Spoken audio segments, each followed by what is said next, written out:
देवधनी ग्यारस की कहानी प्राचीन काल की बात है। एक सुंदर राज्य था जो नदियों और जंगलों के बीच बसा हुआ था। इस राज्य पर राजा हरिदास का शासन था। राजा हरिदास एक बुद्धिमान और दयालु शासक थे। उनके शासन में प्रजा सुखी और संतुष्ट थी, क्योंकि राजा अपनी प्रजा की भलाई के लिए हमेशा प्रयत्नशील रहते थे। उनके साथ उनकी रानी रानी सूर्यमाला भी थीं, जो उतनी ही धर्मपरायण और भक्तिमती थीं।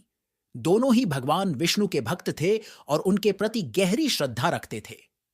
राजा का यह मानना था कि भगवान विष्णु की कृपा से ही उनके राज्य में सुख समृद्धि और शांति का वास है।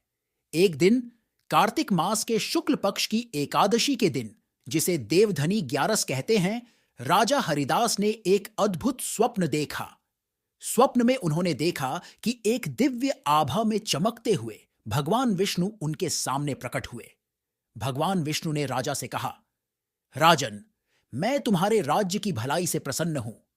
कल देवधनी ग्यारस का पावन दिन है। तुम अपने राज्य के सभी लोगों के साथ उपवास और पूजा का आयोजन करो। इस व्रत का पालन करने से तुम्हारे राज्य में शांति और समृद्धि सदैव बनी रहेगी। राजा हरिदास की नींद खुली तो उनके मन में भगवान विष्णु के दर्शन का आनंद था। उन्होंने तुरंत ही इस दिव्य संदेश को अपनी रानी सूर्यमाला के साथ साझा किया। रानी भी यह सुनकर अत्यंत प्रसन्न हुई और उन्होंने व्रत की तैयारी करने का निर्णय लिया। अगले दिन राजा ने अपने दरबारियों और प्रजाजनों को बुलाया और भगवान विष्णु के आदेश का संदेश दिया। उन्होंने कहा, आज देवधनी ग्यारस का पवित्र दिन है। हम सभी भगवान विष्णु और माता लक्ष्मी की पूजा करेंगे और व्रत रखेंगे। इस व्रत का पालन करने से भगवान विष्णु की कृपा हम सभी पर बनी रहेगी। राजा के आदेश पर पूरे राज्य में देवधनी ग्यारस का पर्व बड़ी धूमधाम से मनाया गया। लोग प्रातः जल्दी उठकर स्नान करके पवित्र वस्त्र धारण किए और व्रत का संकल्प लिया।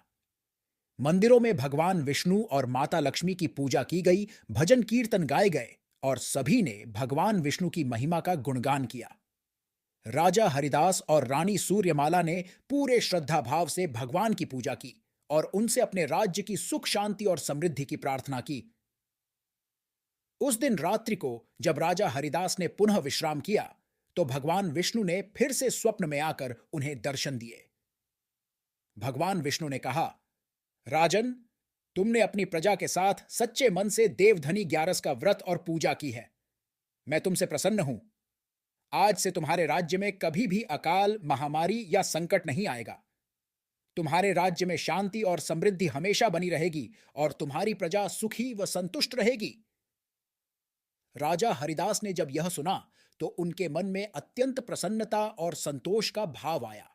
उन्होंने भगवान विष्णु का आभार व्यक्त किया और व्रत का महत्व समझा।